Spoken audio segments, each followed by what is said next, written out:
Hi everyone, number one Marmaduke fan here, and I am looking at Boom Comics Robocop Citizen's Arrest number one. Now you'll notice something's missing about this, and that's because not many of these comics must have sold, so my local comic book shop owner, he mysteriously had a pile of these comics with the front covers ripped off. Just this comic, gee, I wonder why that might be. What a coinkydink that so many front covers were ripped off of RoboCop Citizen's Arrest number one, so I could get it for free. And this was not worth free.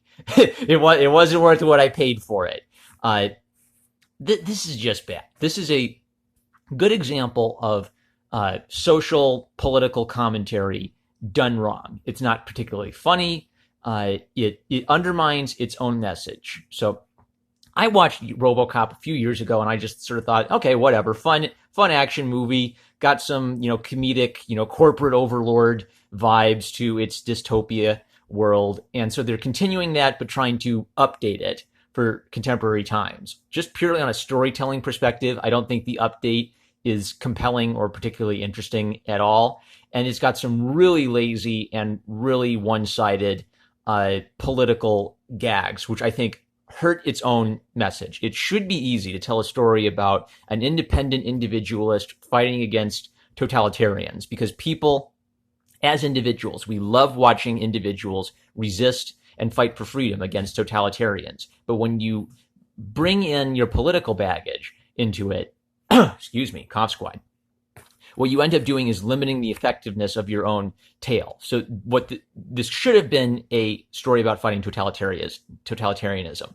What this is about left-wing wokeness versus right-wing totalitarianism. So it opens with a mother giving birth, and the dad is a cop. Now, here's the thing. When woke comic book professionals, when they want to tell a political story, they still have to rely on certain ideas to make things sympathetic. So why should I be sympathetic to this guy? Well, because he's a dad and a husband and a police officer. Really? Well, I thought police officers were fascists. Why should I be sympathetic to a right-wing pig fascist?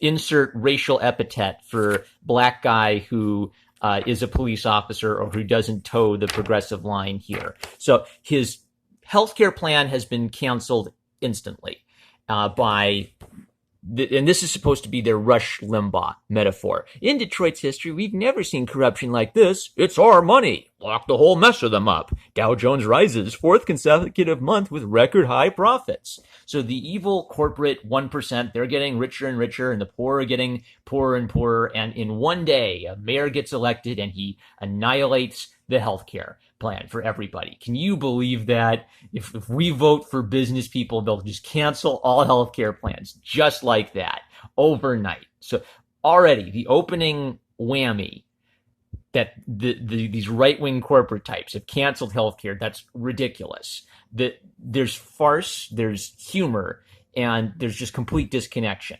Is this a farce? Am I supposed to be laughing at how stupid your world is, Brian World, and how this would never happen in real life? Our boy, Mr. Marvel, in One Pool, he did a farce. When he has the government do something ridiculous, like ban free speech in One Pool, it's hilarious because he writes a consistent story where the tone is consistently farcical. This should be a farce gag. This should be a Monty Python skit. But it's not that. It wants to be taken semi-seriously, but I can't take it semi-seriously, and I can't take it humorously either. It's a dumb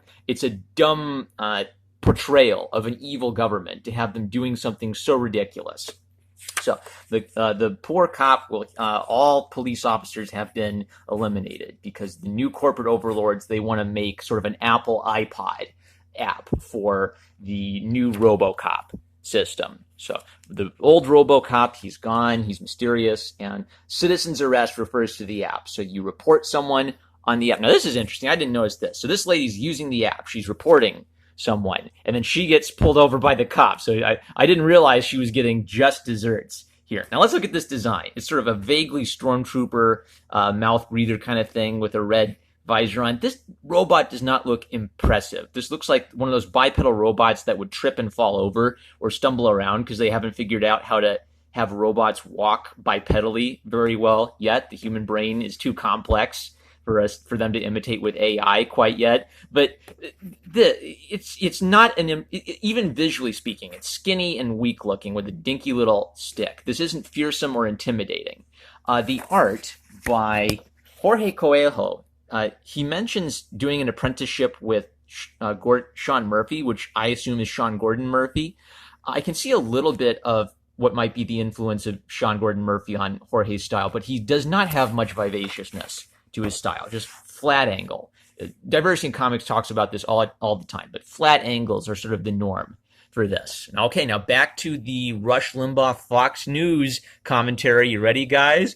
OCP's long-awaited app is here, Robocop. Check your auto updates. Mandatory install for all citizens. But who's complaining? But something this much fun, who's complaining? It just works, am I right? Is it Christmas time? Is it? It feels like Christmas. Robot caretakers. Okay, love thy neighbor, but verify his ass. Can you...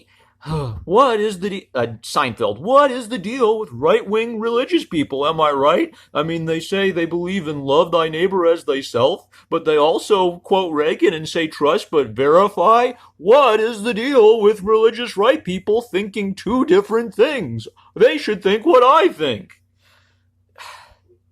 So on the nose. So on the nose. So the literal motto of the evil right-wing corporate overlord is love thy neighbor but verify his ass. The only thing this makes sense to is as a joke at the expense of the right from a leftist who doesn't care about telling a story. This does not care about telling me a fun Robocop story. So look, here's our really exciting sort of Steve Jobs style villain. And he's created this app because he's an entrepreneur and he wants, safety and security for everybody. One day, ma'am, we'll both be laughing about this. I'm laughing about this right now. This is poetic justice right here. She was using the app and now she's getting her ass whooped for nothing in the middle of broad daylight. What a stupid skinny robot. My comic book shop owner did not finish this job. I don't just want to rip this once. So, the police officer who's now without a job, he goes exploring and he finds the home of the old Robocop. And it gets worse and worse. So evil Steve Jobs sends this dude this got so boring, blah, blah, blah, blah, blah. He's sending this dude to talk to some people in the trenches. And Robocop explains that he got shut down and his programming is erased. And he literally, his computer won't let him pick up the gun. So that gun's been sitting there for 5 years. He can't do nothing. This is sickening.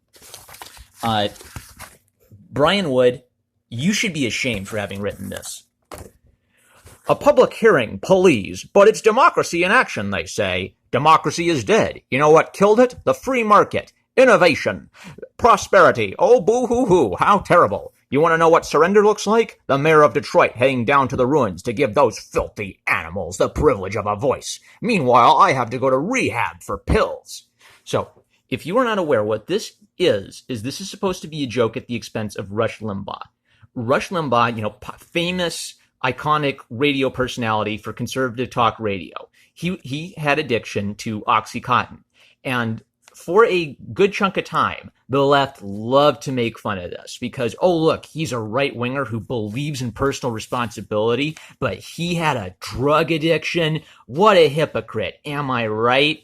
So this is like maybe 10 or 15 years out of date conservative humor. Brian Wood hasn't listened to a conservative voice since Rush Limbaugh to know what a contemporary joke at the expense of conservatives might be. Now, the problem is, since those Rush Limbaugh jokes were popular, something happened on American college campuses called intersectionalism. And one of the intersecting forces of privilege is ableism. So Brian Wood, to take a shot at Rush Limbaugh and mock his drug addiction, has missed the memo on how that's ableist.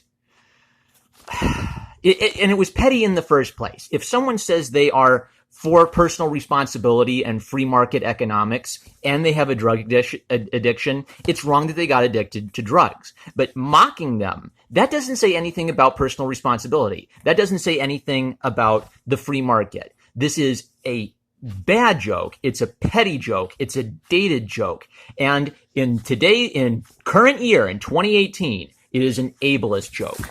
Brian Wood, you are on the wrong side of history. The only way you can get away with this is because people perceive it as being against the right. As soon as the right stops fighting for free speech, as soon as this just happened to James Gunn. You think this was funny now, but 10 years from now, this might be the new ableist joke, and someone will be trying to ruin your career over this. I don't want people's career ruined over jokes, but I hate that Brian Wood is making the right the only people who have culpability in his evil dystopia, using humor that would destroy Brian Wood if his side won. Brian Wood, I can't wait for you to be eaten by your own. You deserve to be eaten by your own. I hope that SJWs pick this up. They see that you're making an ableist joke and that you get run out of comic books for this kind of humor. Or I hope that you redeem yourself and you stop writing garbage stories like this. I'm okay with either option. I'm okay with you writing stories that are meaningful to everybody, or I'm okay with you writing political trash hit pieces like this and then getting cannibalized by social justice warriors. I am sick and tired of the double standard. If the left did not have double standards, they would have no standards at all. Disgusting. Oh, look, the robot, he's picking on a little girl because her doggy did some doo-doos. Great, subtle, social, political commentary.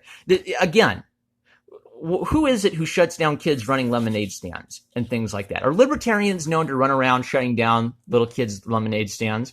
I don't see too many libertarians who are bothered by lemonade stands. Actually, it seems to be the libertarians who like lemonade. Oh, what's this? A girl using the app?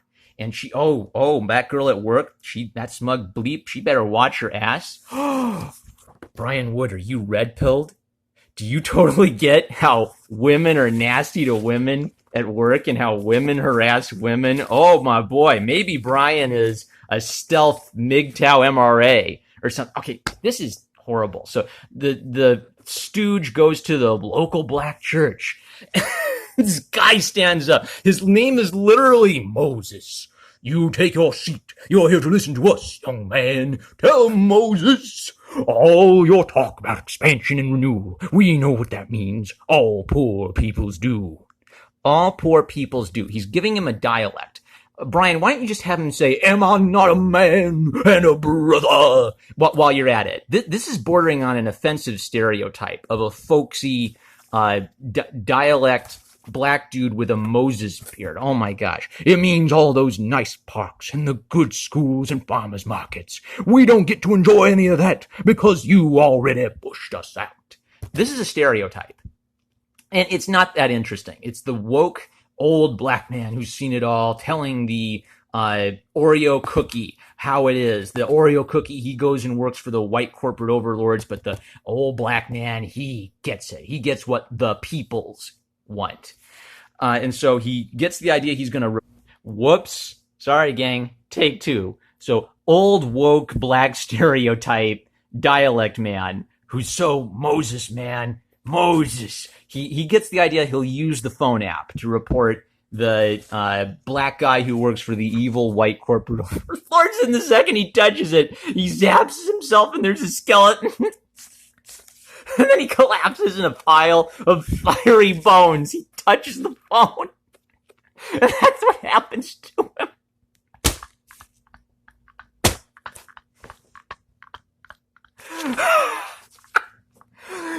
Shouldn't have been a woke stereotype in a progressive satire comic about corporate overlords, dude. Too bad for you. Flat, flat, flat, flat, flat, flat. Dutch angle doesn't stop it from being flat. So out he runs, and then the black guy who works for the evil white overlord, insert racial slang here for a black guy who doesn't kowtow to progressive values. Call the office. No need for that, Your Honor. It's Steve Jobs. You did very well. Sorry, couldn't resist. What? You were perfection. By morning, half the ruins will be on fire. In a week, the demolition bots will go to work on whatever's left. This was a setup. New Detroit is my proof of concept. And then pretty much first Detroit and then the world. Okay. the Steve Jobs plan was to send the judge in to talk to the poor black peoples in the slums. And he knew that they would get upset about gentrification and that one of them would touch the phone app. And the phone was designed so that if you touched it and he wants you to get electrocuted to death, you would get electrocuted to death. In fact, you'd get electrocuted so hard, you'd get electrocuted into a flaming skeleton. His plan was to send the guy and have the old Moses touch the button, erupt in flames, and then the flames would start to burn down the slums where the black people live, and then he would build.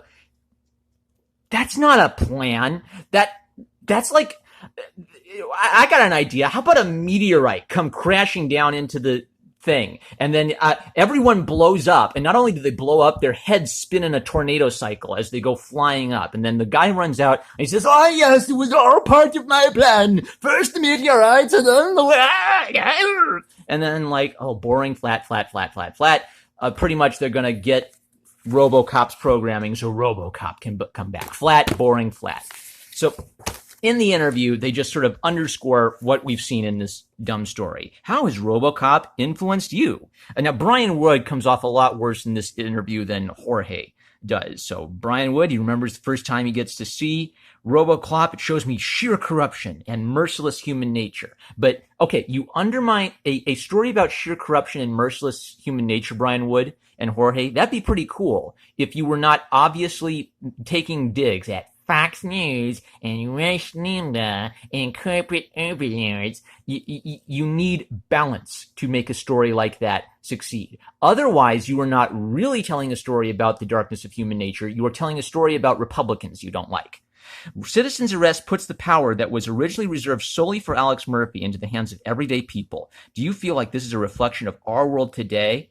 I feel like between events like Ferguson, the militarization of police, and the trend towards privatization, it's incredibly relevant. I mean, it was relevant in the 1980s. Now it's uncomfortably close. No one cares about your opinion, Brian Wood. You can't even write a decent good versus evil comic book story. No one cares about your opinion on what these buzzwords mean.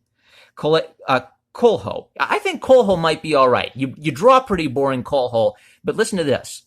Not the same power, but power in itself. The same power that made ordinary Russian folks accuse their neighbors. Yes, Coal-Ho. Who were those ordinary Russian folks? Were they Rush Limbaugh types? Did they read themselves some Friedrich Hayek every day? Or were they communists? Were they under a communist, socialist, totalitarian system?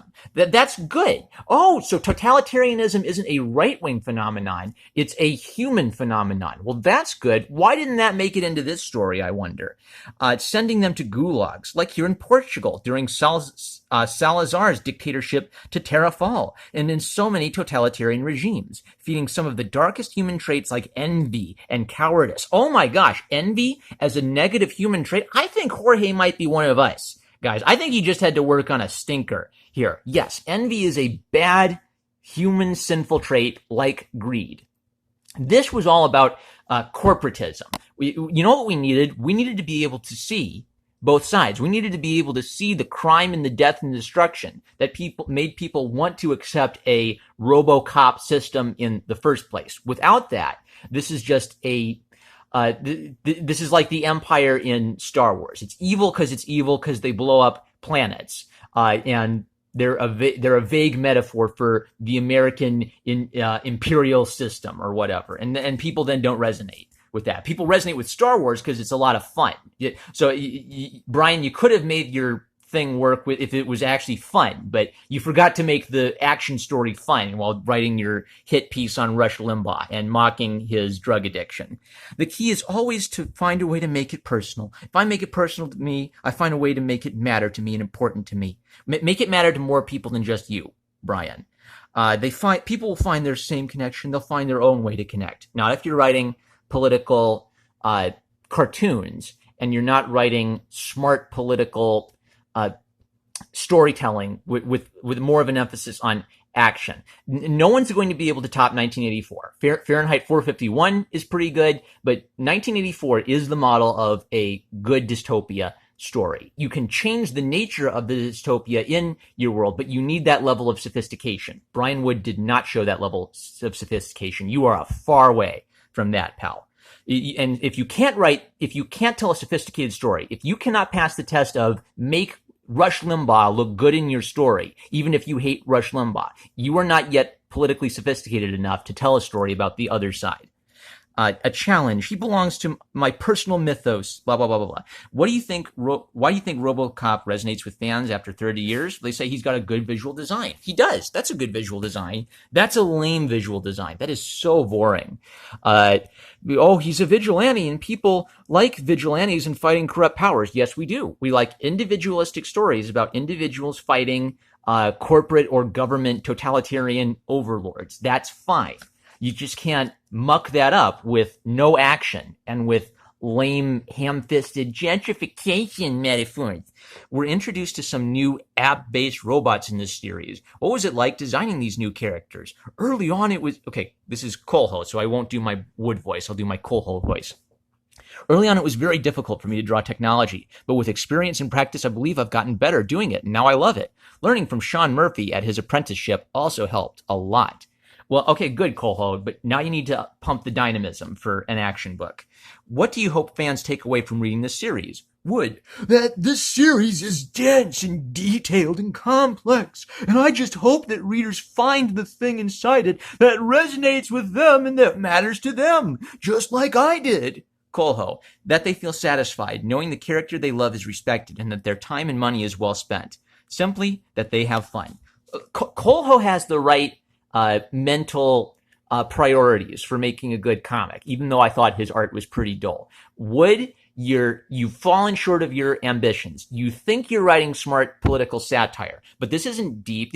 Literally, you showed a robot beating a woman for no reason, and you showed a robot getting on a girl's case for not picking up dog doo-doo. And then you had jokes at the expense of people, which weren't that funny because they don't connect with the world we live in today. Rush Limbaugh is a drug addict jokes are old hat, and they undermine the whole message you're trying to get at. I should have been able to feel like this is a legitimate totalitarian empire. A legitimate totalitarian system would have had mass appeal. Lots of poor people would have liked the totalitarian system because it would have offered them lots of stuff. You made a political satire that makes no sense by mixing and matching things you don't like from contemporary politics, hoping that people would read that as, oh man, politicians today, am I right? But politicians today don't behave the way you portrayed them in your world. Yeah, horrible, awful, lame, weak, nothingness, pure nothingness. So, oh no, take 3. I don't know how Zach does it. I don't know how Zach does it. I have no clue. I have no clue. This is horrible. Ableist. Trash. Away with you. Be gone. Be gone. I hate ripping comic books. This isn't going to become a regular thing. So let's make it. Well, that was a trip. Anyway, I'm #1 Marmaduke fan. If you liked this video at all, why don't you like, comment, and subscribe, and click the bell to receive notifications. I've got a Patreon, and I am thankful to all of my patrons. You are helping make it possible for me to actually buy comic books that did not have the front cover ripped off them because no one bought them. And I love you guys. Here's some confetti for you. I'll catch you later.